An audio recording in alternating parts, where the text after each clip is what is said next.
오막 무너지고 또 무너지고 1990년대 성장에는 그늘이 있습니다. 빠르게 달리면 반드시 어딘가 느슨해집니다. 1994년 10월 21일 오전 7시 38분 출근 시간 성수대교 다리가 무너졌습니다. 32명이 한강으로 떨어졌습니다. 학교 가던 학생들이 있었습니다. 직장 가던 회사원이 있었습니다. 버스가 그대로 강물 속으로 가라앉았습니다. 나중에 드러난 원인은 부실 시공이었습니다. 빠르게 짓다 보니 제대로 안 지었습니다. 그 무너짐이 32명의 목숨으로 청구서가 날아왔습니다. 충격이 가시기도 전인 이듬해 여름 1995년 6월 29일 오후 5시 55분 삼풍백화점이 무너졌습니다. 건물이 한꺼번에 무너지는데 20초도 걸리지 않았습니다. 소리도 거의 없이 그냥 순식간에 쇼핑하던 사람들, 직원들, 카페에서 커피를 마시던 사람들 502명이 그 자리에서 세상을 떠났습니다. 부상자는 937명이었습니다. 사망자 중에는 대학에 막 입학한 20살짜리도 있었고 갓 취직한 새내기 직원도 있었고 아이와 함께 장을 보러 온 어머니도 있었습니다. 지금도 6월 29일이 되면 그날을 기억하는 사람들이 있습니다. 502개의 이름. 이 두 사건이 우리에게 말하고 있는 것이 있습니다. 우리가 경제성장이라는 이름으로 달리던 그 속도 안에 사람의 안전이 빠져 있었다는 것. 빠르게 짓고 빠르게 만들고 빠르게 팔면서 꼼꼼하게 확인하는 걸 잊었다는 것. 이 두 사고 이후 대한민국은 안전 기준을 전면 재검토했습니다. 그 32명과 502명이 허망하게 떠나지 않도록 그것이 그 사람들의 죽음이 남긴 것이라면 너무 가슴 아픈 방식의 교훈이었습니다. 그리고 1997년 그해 가을부터 뭔가 이상한 기운이 돌기 시작했습니다. 원화 가치가 뚝뚝 떨어졌습니다. 기업들이 어렵다는 뉴스가 나왔습니다.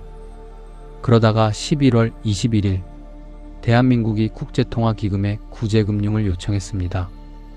뉴스 앵커가 그 말을 했을 때 TV 앞에 앉아있던 사람들이 굳어버렸습니다. 국가부도 이 나라가 돈이 없어서 외국에 빌려달라고 했다는 겁니다. 그 순간 많은 사람들이 이게 무슨 말인지 정확히 이해하지 못했을 겁니다. 하지만 다음 날부터 현실이 밀려왔습니다. 회사들이 문을 닫기 시작했습니다. 하루아침에 직장을 잃은 사람들이 속출했습니다. 대기업 차장도, 은행원도, 중소기업 사장도 어제까지 멀쩡하게 출근하던 사람들이 오늘 정리해고 통보서를 받았습니다. 어떤 가장들은 집에 들어가지 못했습니다. 오후에 회사에서 잘렸는데 저녁 밥상에 앉아있는 가족들 얼굴을 볼 자신이 없었습니다. 공원 벤치에 앉아 몇 시간을 보내다 캄캄해지면 집에 들어갔습니다.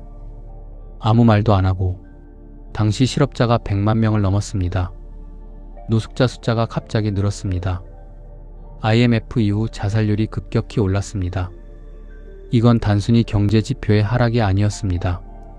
사람들의 삶이 무너진 겁니다. 그런데 그때 이 나라 사람들이 뭔가를 했습니다. 1998년 1월 은행 앞에 줄이 섰습니다. 아침 7시부터 사람들이 줄을 섰습니다. 손에는 작은 봉투들을 들고 봉투 안에는 금이 있었습니다. 결혼반지, 돌반지, 군인 아버지가 받은 금장, 할머니가 평생 간직한 금팔찌, 심지어 졸업 때 받은 금 열쇠 모양 기념품까지. 나라가 힘들다는데 내가 뭘 할 수 있을까 하고 집안을 뒤진 겁니다. 350만 명이 참여했습니다. 모인 금이 227톤, 18억 달러어치. 그 중에 초등학생 아이들이 저금통을 깨서 가져온 금 돼지 저금통도 있었습니다.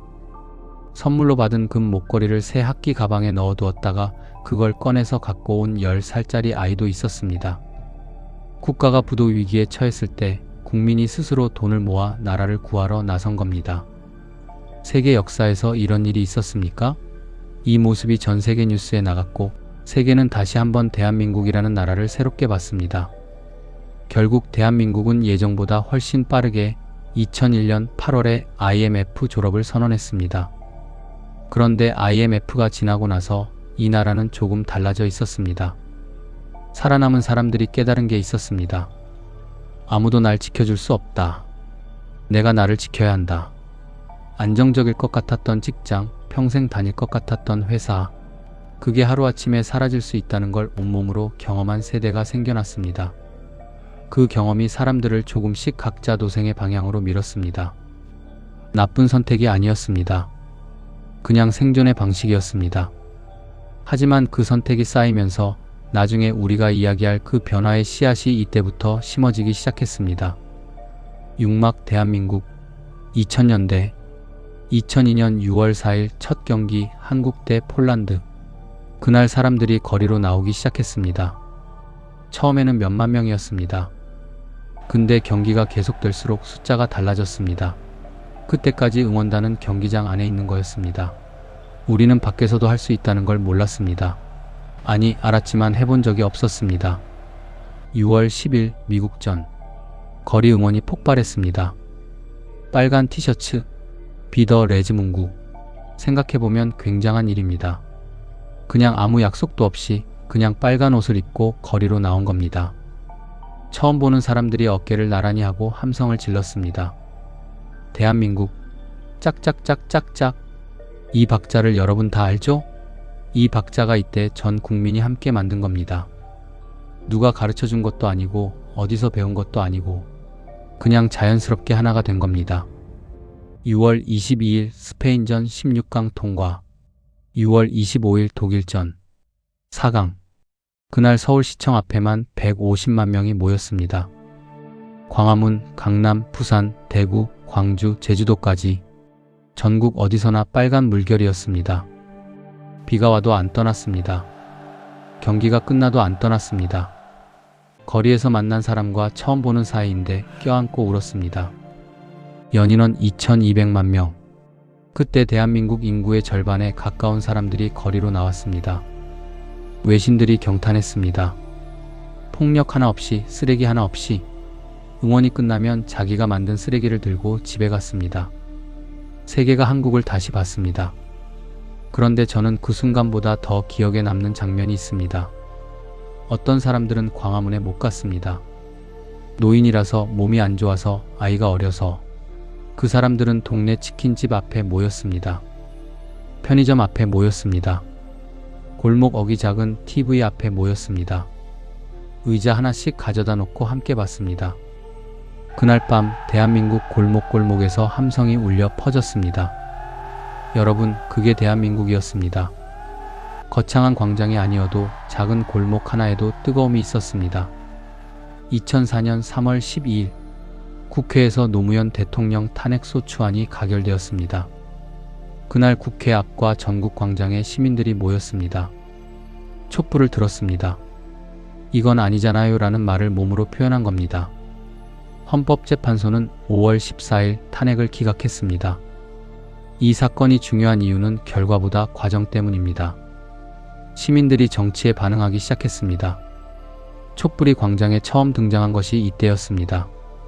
그 불씨가 나중에 더 큰 불이 됩니다. 2005년에는 황우석 사태가 있었습니다. 줄기세포 연구로 전 세계의 주목을 받던 과학자, 국민 영웅. 그가 논문 조작을 했다는 사실이 밝혀졌습니다. 대한민국이 충격에 빠졌습니다. 우리가 믿었던 영웅이 무너지는 느낌. 이건 단순한 학술 스캔들이 아니었습니다. 이 나라가 얼마나 빠른 성공에 목말라 있었는지를 보여주는 사건이었습니다. 그리고 2000년대 중반부터 이 나라에서 다른 종류의 폭발이 시작되었습니다. 보아가 일본 오리콘 차트 1위를 했습니다. 동방신기가 아시아를 뒤흔들었습니다. 원더걸스가 미국에 진출했습니다. 누군가 그때 예언했다면 아무도 믿지 않았을 겁니다. 한국 음악이 세계를 점령할 것이라고. 그 씨앗이 이 시기에 뿌려지고 있었습니다.